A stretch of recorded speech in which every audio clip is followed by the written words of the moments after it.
Mesdames, Messieurs, bonsoir. Très heureux de vous retrouver pour cette nouvelle édition de l'Info. Une édition qui sera essentiellement consacrée aux élections présidentielles avec les résultats en Sarthe, la réaction des militants, la folle soirée de Stéphane Le Foll, un proche de François Hollande, et puis l'analyse du scrutin au regard des prochaines législatives. Nous irons également au musée de la Seconde Guerre mondiale à Conly à la veille de la commémoration du 8 mai. Et puis nous ferons un point sur les principaux événements sportifs du week-end. Mais on commence évidemment par les élections présidentielles. Vous le savez peut-être, électoralement, la France, c'est un petit peu la Sarthe, pardon, c'est un petit peu la Sarthe, c'est un petit peu la France en modèle réduit. Je vais y arriver. Le second tour des présidentielles n'a pas échappé à la règle. Le département a placé François Hollande en tête. Voici l'analyse du scrutin.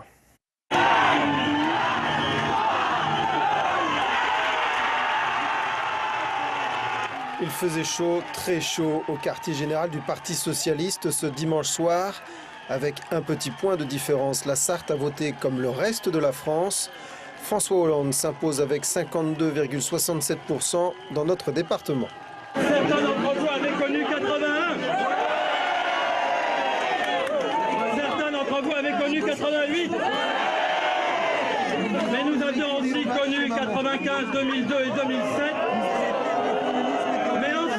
Nous aurons connu 2012.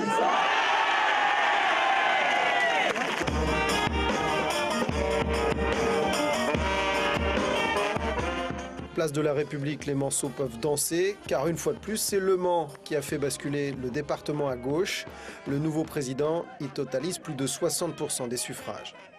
C'est un moment de satisfaction parce qu'on a à nouveau un vrai président. Un vrai président, c'est un président qui rassemble.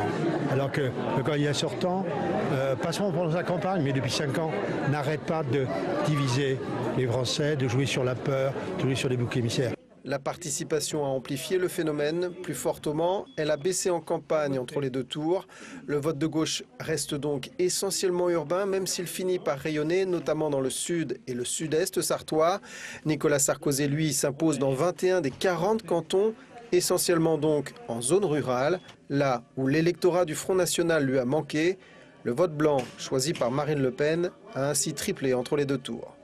Et l'infographie de ce reportage est signée Grégory Jugé. Alors du côté de l'UMP, c'était évidemment la tristesse, la soupe à la grimace. Malgré les sondages des derniers mois, le parti de Nicolas Sarkozy avait véhiculé l'idée d'une surprise de dernière minute. Ce ne fut pas le cas. Alors, ces élections ne seraient rien sans les militants. Cette soirée de résultats, nous avons donc voulu leur donner la parole. La déception donc du côté de l'UMP, les attentes du côté de la gauche. Un micro-trottoir réalisé avec l'aide de Yannick Morfin et d'Amoun Chamsoudine. C'est triste de voir perdre, mais bon, c'est les jeux de la démocratie, on s'y soumet, il n'y a aucun problème. Maintenant, il n'y a plus qu'à souhaiter bonne chance à la prochaine équipe de François Hollande. Il y a quand même un moment de déception, mais bon, 52%, on ne peut pas dire que c'est un président de rassemblement. Pour moi, un président de rassemblement, c'est un président qui a 57-58%. Hein. On peut voir que l'écart n'est pas si énorme qu'on pouvait nous l'avoir annoncé au départ, ce qui est aussi rassurant. Déception non seulement pour notre camp, mais aussi pour le pays, pour la France. C'est la justice pour tout le monde. Et que le monde rural ne soit pas oublié surtout. C'est très important parce que c'est le monde rural qui souffre le plus. Il n'y a plus de proximité, il n'y a plus de service public, tout ferme. Le changement parce que avec Nicolas Sarkozy, ça a été un peu agité, je trouve. J'ose croire qu'il y a beaucoup de choses de bien à faire et que le Parti socialiste porte des projets intéressants et bons pour la France. Après, ça dépend de beaucoup de choses et voilà, il n'y a pas tout blanc ou tout noir et donc j'espère vraiment que le Parti socialiste sera rendre fier ses partisans, ses sympathisants et tous les gens qui ont voté aujourd'hui pour François Hollande. Alors il y a évidemment un homme politique sartois pour lequel cette élection de François Hollande revêt une saveur particulière. Je veux bien évidemment parler de Stéphane Le Foll. Il fut son directeur de cabinet lorsque François Hollande était premier secrétaire du Parti socialiste. Il a co-organisé la campagne électorale du nouveau président. Nous l'avons suivi hier durant ce qui restera donc une soirée très particulière pour lui. Un sujet de Karma Duquesne. Bain de foule à la Bastille à Paris pour Stéphane Le Foll. C'est comme ça que s'est achevée sa journée du 6 mai. Tout a commencé à 11 h à l'école Marie Curie au Mans où vote Stéphane Le Foll. Puis direction Paris, en TGV, l'organisateur de la campagne de François Hollande y est attendu pour la dernière ligne droite. L'équipe de campagne, que ce soit Pierre Moscovici, Manuel Valls et moi-même, on sera ce soir et au QG de campagne. On passera peut-être à Solferino, puis on ira, si la victoire est là, à Bastille ce soir. Donc c'était pour moi nécessaire d'être là. On arrive au bout là d'un grand et long chemin. Donc c'est toujours quelque chose de particulier. Mesdames et messieurs, dans quelques instants, nous arriverons en gare de Paris-Montparnasse, le terminus de ce train. Quelque chose de particulier que Stéphane Le Foll essaye de vivre simplement, c'est en métro que le pivot de campagne du nouveau président de la République se rend au QG de campagne. Conseil des ténors afin de définir la stratégie du PS pour la soirée à venir. À quelques heures du résultat, l'ambiance est plutôt bonne enfant. Pas de temps à perdre, Stéphane Le Foll doit passer de plateau en plateau afin de porter la voix de François Hollande. 20 h, les résultats tombent, il reste stoïque. J'ai du mal à réaliser, comme à chaque fois qu'il y a un événement comme ça qui se passe. Mais ce soir, avant de penser à demain, je vais quand même savourer ce moment. La course médiatique continue, puis c'est dans un taxi en route pour la Bastille que Stéphane Le Foll se lâche enfin. Ce soir, c'est la fête, oui, c'est une communion, un partage. Et puis demain, bien sûr, il faudra régler un certain nombre de problèmes.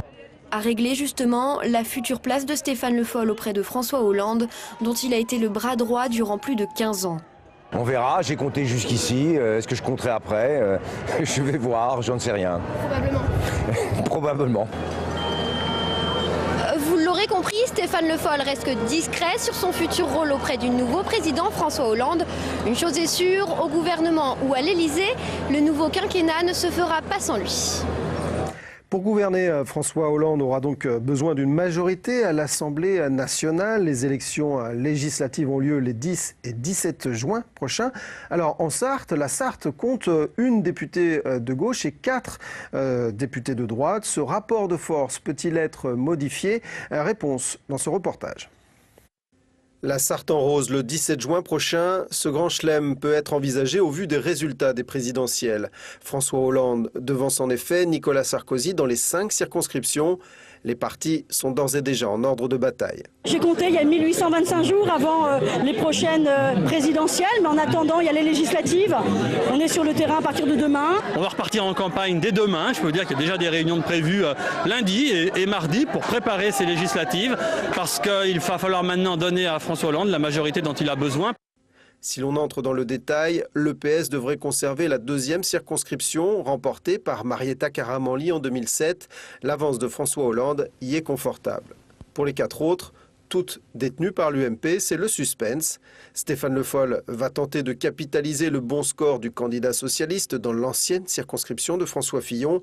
Dans la 3e, Thierry Pradier, candidat écologiste soutenu par le PS, peut lui aussi nourrir des espoirs.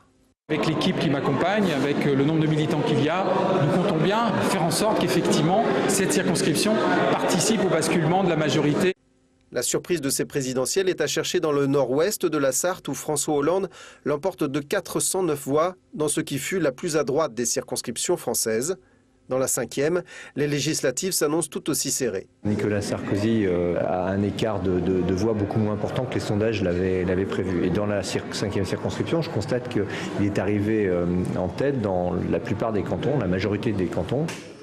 Alors certes, les législatives ne sont pas les présidentielles, l'abstention y est plus élevée, l'ancrage local des candidats bénéficie aux sortants. Mais un autre élément doit être pris en compte, la possibilité pour le FN de se maintenir au second tour, ce qui n'est jamais favorable à l'UMP. La nouvelle campagne s'annonce passionnante. Voilà donc ce qu'on pouvait dire aujourd'hui sur ces élections présidentielles. Vous le savez, le 8 mai 1945 marque la capitulation de l'Allemagne nazie et la fin de la Seconde Guerre mondiale. Tout le week-end, des passionnés ont recréé des campements militaires de la guerre au musée de la Seconde Guerre mondiale. C'est à Conly, l'occasion pour Roger Bellon, créateur du musée, de se souvenir de l'occupation. Ok, bien pris, je comprends. Retour en pleine Deuxième Guerre mondiale. Tout le week-end, une association de passionnés a reconstitué des campements militaires des années 39-45 aux abords du musée de la Seconde Guerre mondiale Roger Bellon à Conly. On a des Écossais qui étaient dans l'armée anglaise, on a des Américains, des Rangers et de la Wehrmacht, de l'armée allemande. L'uniforme en lui-même évoque quelque chose. Maintenant, il faut faire vivre l'histoire. On peut tout enterrer et puis tout oublier, ou alors on peut faire vivre l'histoire et puis ne pas oublier, rappeler aux gens ce que c'était. C'est une passion par rapport à l'histoire. On a envie de faire découvrir cette passion aux gens. Et le public, justement, était conquis. Roger Bellon, créateur du musée de la Seconde Guerre mondiale et ancien parachutiste militaire, était aussi de la partie. Sous un uniforme américain, il avait 16 ans lorsque la guerre de 39-45 lui a fait vivre des scènes traumatisantes. C'était des petits jeunes hommes de 19, 20, 30 ans qui ont touché cette plaie dans nos yeux. On voyait des chars de chenillés, des tourelets. C'était une tuerie incroyable. Alors ça a été tellement traumatisant de voir tout ça, vous le devinez, ça m'a amené à faire un musée. Après, je n'aurais pas vu ça, je n'aurais peut-être jamais fait de musée. Tout ça pour témoigner et le transmettre aux générations futures. Et justement, Roger Bellon se fait une joie de guider les visiteurs à travers le musée. C'est ma vie, je suis obligé de le commenter. Le musée est ouvert du mardi au dimanche de 14 à 17h30 sous l'œil de Roger Bellon. Et on termine avec les principaux événements sportifs du week-end, du basket, du foot et de l'endurance auto. Le résumé vous est concocté par Yannick Morfin et Amoun Chamsoudine. Fin de match houleux ce samedi soir en Tarès entre le MSB et Paula Cortez.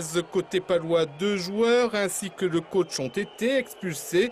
Côté Manceau, Charles Cahudi a écopé de la même sentence et pourrait bien se voir infliger une suspension. Sur le plan sportif, le MSB s'est imposé dans la douleur 89-77.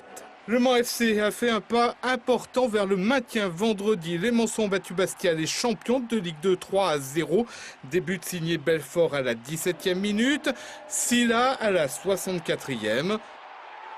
Et Thomas sur pénalty à la 83e. Le Mans FC est désormais 14e avec 3 points d'avance sur le premier relégat Metz. Et 1, et 2, et 3, et 4 Audi aux 4 premières places des 6 heures de Spa. Le constructeur allemand a dominé sans relâche la deuxième manche du championnat du monde d'endurance. Pour la petite histoire, les hybrides ont fini 2e et 4e. Voilà, Yannick Morfin reviendra évidemment sur toutes ces informations et les développera dans Prolongation.